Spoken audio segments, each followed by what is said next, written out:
Pour cette 14e édition, le Mboa BD Festival a décidé de se faire encore en plein air. Ça avait été une tradition jusqu'à un certain temps avec la pandémie Covid et le festival ne s'était plus tenu en plein air.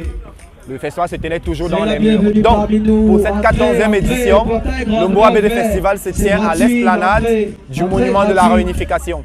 Cet espace mythique là pour le Cameroun.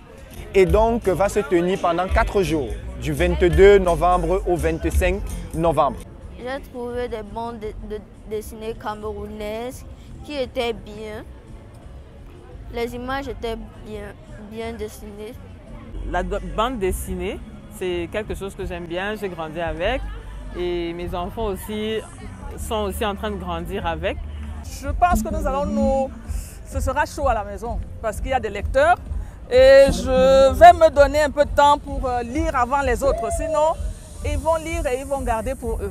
Pour cette 14e édition du Mboa BD Festival, le comité d'organisation tient surtout à rappeler au grand public que la bande dessinée est le principal outil d'appropriation et de réappropriation de la lecture, du goût à la lecture.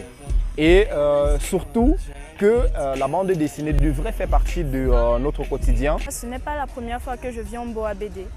La première fois, c'était quand j'étais en première et ça m'avait déjà beaucoup plu. Du coup, quand mon ami m'a proposé de venir, j'ai sauté sur l'occasion. Pour quelqu'un comme moi qui est habitué au manga japonais, quand tu vas autant de mangas africains, camerounais aussi, ça, je sais pas, on va dire, ça allume une flamme en toi, ça te donne comme un espoir que oui, la BD camerounaise, africaine aussi, évolue. J'étais très surprise de voir qu'il y a plusieurs jeunes. J'ai vu leur âge, ils sont très jeunes. Et je vois les dessins, ils sont beaux, ils sont compétitifs par rapport aux autres. Quand on voit aussi les autres ailleurs, il y a vraiment beaucoup de talent au Cameroun. Étant une dessinatrice en herbe, j'ai beaucoup aimé le concept. Ce n'est pas un métier très vulgarisé parce qu'il y a manque d'événements, il y a manque de rencontres avec de réels professionnels et c'est vraiment une opportunité pour les débutants comme moi de venir à ce genre de festival. Et si possible, d'ici l'année prochaine, j'espère que moi aussi je serai exposée parmi ces œuvres. À travers Ngangxue, j'essaie d'explorer du mieux que je peux le concept de griot.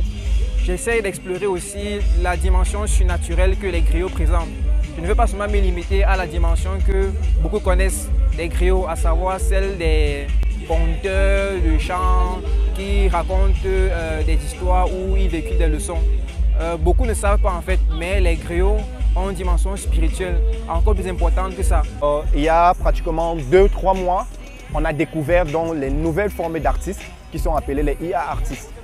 Qui sont des personnes qui, forcément, n'ont pas les capacités techniques de réaliser une discipline, mais peuvent l'écrire et peuvent la commander à une intelligence qui va la réaliser pour eux. Et donc, dans la bande dessinée, ce serait surtout l'occasion, en fait, de multiplier la rapidité de production. C'est quand même une star.